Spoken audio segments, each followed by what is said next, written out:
Mickey, what I know you mostly for is your consulting and certified executive leadership coaching that you continue to do.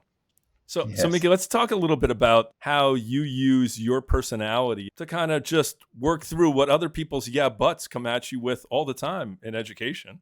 Well, education, I have said in describing myself upon occasion, is my family business.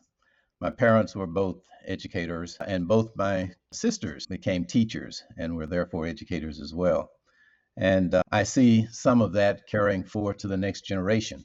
So, education, I like to say, is our family business. And that's appropriate, I think, because I see the difference that good education has made in the lives of my family members. And I know that for people who come from disadvantaged backgrounds, who are seeking to make a better life for themselves or their families, how they can do that in a way that serves others. And so I want to help the students and families of students who are seeking a better way for themselves. And so that has been the overall approach of my higher education career.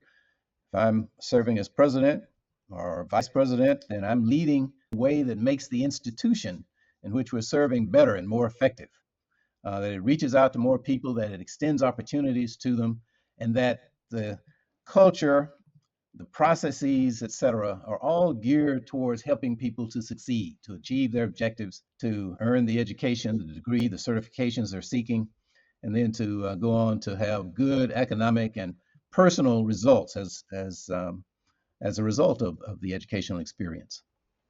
So let's talk about some yeah buts. I think one of the ones you mentioned, I don't know where to start. Mickey, tell us a little bit more about how that was a yeah but for you and how you worked through that. Well, that pertains to my writing a book. And as I neared the end of my career, I noticed, and I started telling people I'm going to retire soon, or after I had announced the retirement date, people said, "Well, you should write a book." I had two or three people, different institutions, to say that to me. And on top of that, I thought back over my career and saw that I had really been blessed to have had a chance to lead two different universities for 11 years as the president or the chancellor, the CEO titles. And so I wanted to be in a position to share at least my approach with others and let people kind of take from that what they could, and that might actually lead to their having greater success. My writing at that point had been some academic writing for journals, um, writing for writing speeches as president, serving as president and chancellor. I had to give a lot of speeches. Those kinds of things didn't serve, it seemed to me, as good background or experience for writing. So I was just not quite sure how to go about it. So you had an opportunity. People told you should do it. You didn't really have all the experience of writing a book. So how did you overcome this yeah but? My tendency is to not procrastinate. Mhm. And so I started writing, sharing them with people. Turns out they weren't very good. They did not excite anyone. And in fact, I kind of found the approach a little boring myself. So I said, well, that approach does not work. One thing that happened is that my wife said to me one day, I was looking in this catalog of courses for senior citizens, Mm. people 55 and over, offered by the community college in our county. And one of the titles is creative writing. And looking for things to do, I decided to sign up for the class. And lo and behold, as I learned what memoir writing was, I thought that's exactly what I have in mind. Mhm. And that's the approach that would make a real difference. And so that helped me get over the initial, yeah, but how do I start? What happens, like one of your yeah buts is what's the plan? So tell me more about that. Well, even after I came to realize that I wanted to write a memoir, then a whole set of new questions arose. Um, how do you go about writing the memoir? I mean, exactly what is a memoir? I know that It's one's personal story or some aspect of one's personal story, but how do you decide which experiences to include Mhm. in the book? Um, how do you know what would interest folks? Uh, do you start with the key leadership points that you want to emphasize and then tell stories around those points, or do you start with a comprehensive list of the attributes and characteristics of successful leaders from your experience and then sort of share that? All of these were questions that came into my mind, and that it was just not immediately obvious how to proceed. And in fact, once you actually start the writing, how do you ensure that you're getting feedback, Mhm. honest, candid, helpful feedback on what you're writing? And then once you get it published, what process do you follow in going through with the distribution? Mhm. I decided to take advantage of the class that I had signed up for because that class had several other students like myself who were learning to do memoir writing. And the once a week class afforded us the opportunity to write something, then to get feedback, but it was feedback that was positive in nature, and that it was encouraging. And so I decided I'll take that process afforded by the class and use that to write sections of the book. And so that way I shaped the plan, but continued to reshape it as Mhm. I learned more about memoir writing, as I got feedback from those who were reading drafts of the little pieces that I was writing for the class. Hey there, it's time for a quick break. While we're diving into how to live, learn, and lead better, I wanted to let you in on something I'm really excited about.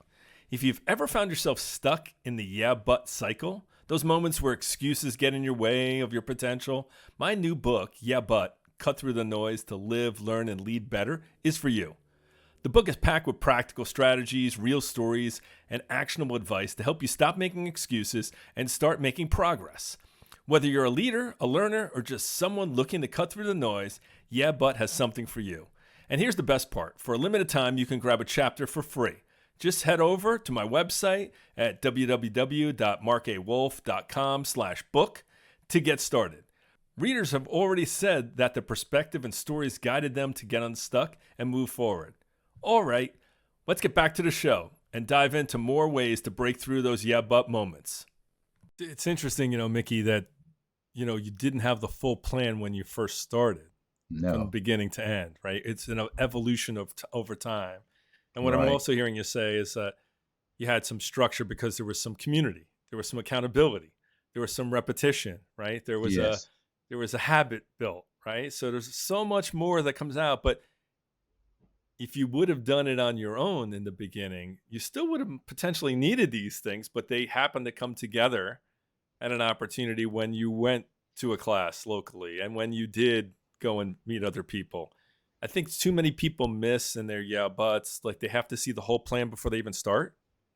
And it sounds like, which happens with many people, the plan evolves, adjusts, and gets refined over time because even the perfect plan is not the perfect plan. It's always going to sure, get changed. absolutely. Your other yeah, but was yeah, but somebody already did it. So what when you say those words about somebody already did it, tell me about what you originally thought that was a holdback or like a why me or why does this matter and how you work through that. Well, as I learned about memoir writing, I learned that I bought some books. So in addition to participating in that class, I Mhm. also built a small little library of Mhm. on memoir writing, and read what others had said about it, and read a few memoirs. And I came to understand that a memoir really has a theme, and that theme is pursued through the life experiences of the writer. What I wanted to do was to share a portion of my life, but to focus on leadership, the leadership aspect of my life, because that's what I had had in higher education. And that's where I thought the lessons learned would be beneficial to others. And so, as I started to think about that, I thought, gosh, leadership, there are hundreds, thousands of books written on leadership, and probably hundreds written every year. And so the world does not need another leadership book. Certainly not one that just talks about the principles or guidelines for good leadership, etc., because there are plenty of those out there. I used a lot of them as I was developing my own approach and dealing with my leadership opportunities. But what I could do, and what the memoir approach afforded me, was a chance to tell my story and to emphasize some of those leadership points or experiences. And that would make it unique.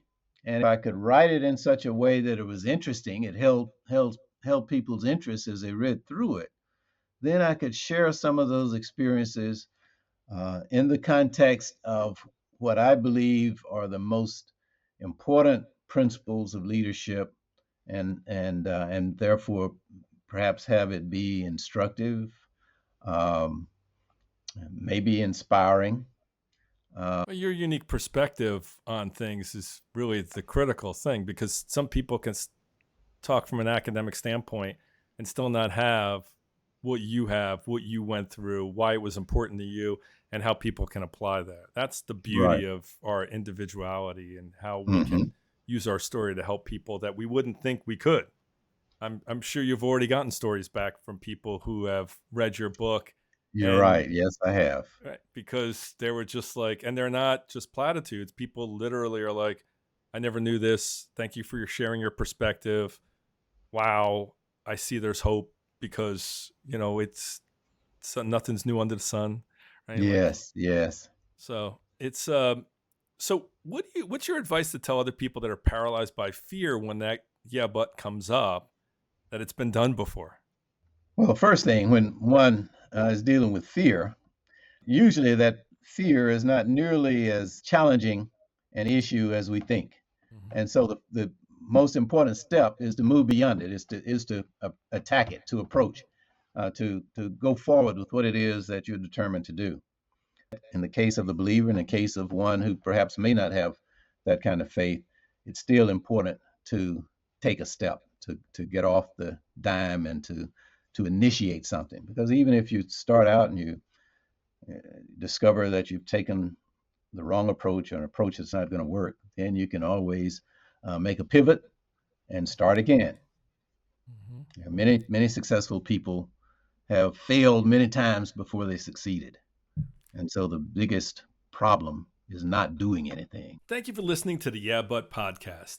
If today's episode provided valuable perspective on how to overcome the excuses that can hold you back, let us know in the comments. Remember, it's not about the yeah buts. It's about finding ways to live, learn, and lead better every day. If you enjoyed this episode, be sure to subscribe, leave a review, and share it with someone who could use a little kick to get past their yeah buts. And don't forget to follow us on Spotify or Apple Podcasts. And for even more tips, connect with me at markawolf.com/podcast or on LinkedIn. Until next time, keep challenging those excuses and keep moving forward.